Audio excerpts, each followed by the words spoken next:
Welcome to Trysting Tree Golf Club. I'm Hogan Arey. Arnold Palmer once described golf as deceptively simple but endlessly complicated. This first hole plays true to that message. I describe it as the hardest, easiest hole there's ever been. Wide open off the tee, a big fairway to land on, and a green guarded by not much trouble besides some surrounding mounds. The green is large and has some fingers poking out to the back and the right side. Watch out for the slopes on the front left corner. And don't let a bad score on this hole ruin the day. The second hole is a dogleg left, mid-length par 4. The angle off the tee determines the difficulty and length of the approach to this large green. Guarded by a deep pot bunker on the left side, a pin tucked in that corner is difficult to approach. A front pin from a short location provides a very difficult ship for any long hitter. A birdie can be had here, a bogey also. You learn quickly on this green that lag putting and speed is very important. The third hole is also a mid-length par 4, playing parallel to the driving range. With a large slope to the right side, the hole turns slightly to the right. Any ball on the right will be in native fescue. Any ball to the left has problems with the driving range net. You get relief, but still a difficult shot. The green is large with a massive bowl guarded by a front right bunker. A pin in the back right corner is very difficult to access, and a front left pin has quite a bit of slope. Pay attention to your reads.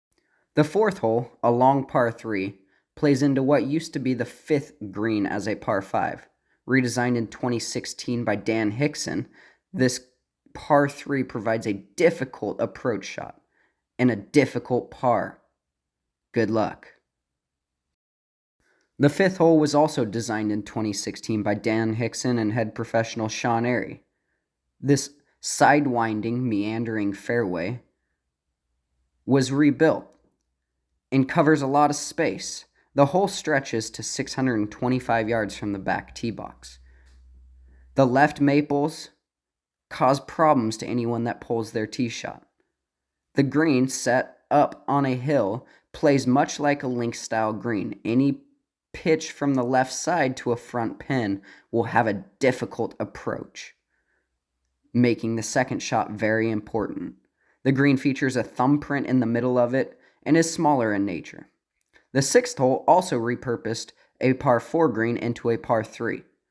With a large slope to the left forcing balls to the Willamette River, this is a mid-length to long par 3. The seventh returns to a long par 4.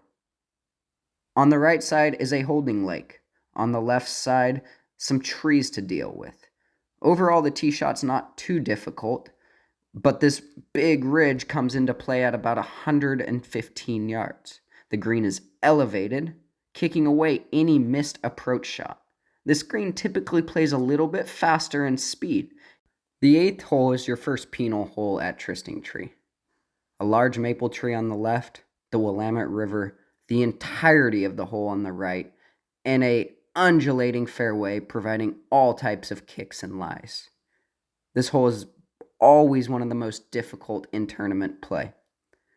An oddly shaped green with some severe slopes provide a difficult par and even harder to make birdie.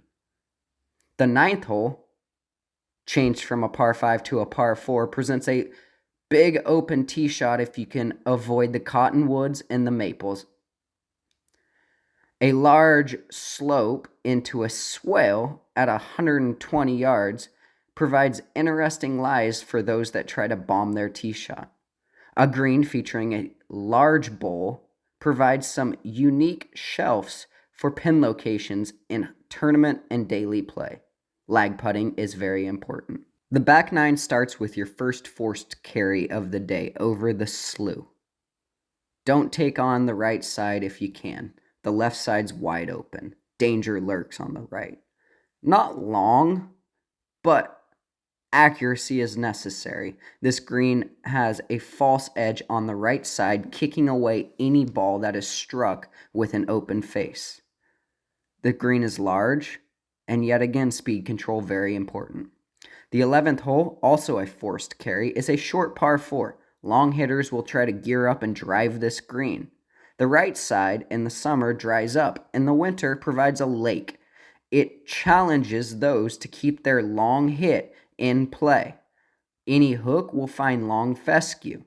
The green is an hourglass shape, providing unique chips and pitches for those that don't come up accurate. The 12th hole is the first strategic tee shot of the day. A shoot through the maple groves at about 150 yards makes the player decide, do I lay back and have a longer distance in with a good angle, or do I challenge the shoot with an accurate tee shot for a shorter approach? The undulations in this shoot are inconsistent, making it a difficult task. The green, the most severe on the course, has fall-offs on the front left, front right, back right, and severely on the left. Hole 13 is the shortest hole on the golf course. A wedge for most features a large bowl, making accuracy again very important. The right side falls off severely down the slope, the left side guarded by a deep bunker. A pin in the back requires precision on distance. Hole 14 is the first of 2 holes on newly acquired land in 2016 during the redesign. This is a beautiful farm field experience, playing through 2 walnut trees and up and over some maples and Douglas firs. It is a risk-reward hole.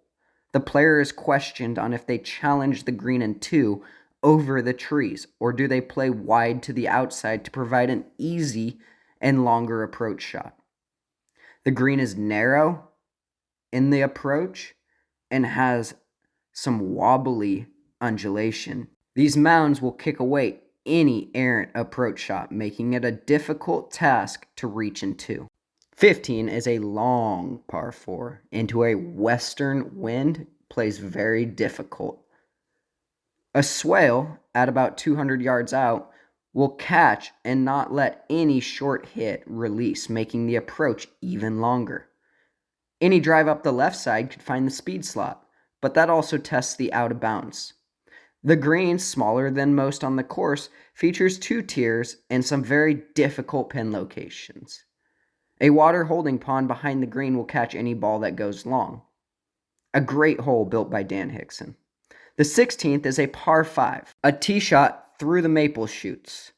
Again, the Willamette River guards the entirety of the right side of the hole, as well as a wooded forest, rare for this course. A long ball up the left side provides the best angle to reach into. A swale in the middle of the fairway at about 100 yards makes you question, do I lay back in the fairway or do I challenge the carry? In the winter time, the swale will fill with water, really forcing the question. A large green with some funky slopes, guarded by a pot trap on the left and a long pot trap on the right, provides a very difficult putt even from short distances. No matter what you score, make sure you take a look around. 17, a long par 3 placed in a very difficult part of the round.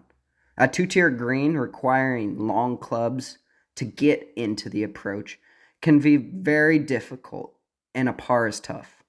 18, our last tee shot of the day. Always aim at the American flag by the clubhouse. A bunker off the right doesn't come into play for most, but provides a very difficult approach shot if found. A big swale, again at about 125 yards, will kick any long ball towards the green. Yet again, we face a 2-tier green with some fingers, creating difficult approaches. And if the angle is incorrect, a short flip wedge can be a very tough task. The bunker on the front right is not the place to be, and if possible, stay on the right tier. I hope you enjoyed our time.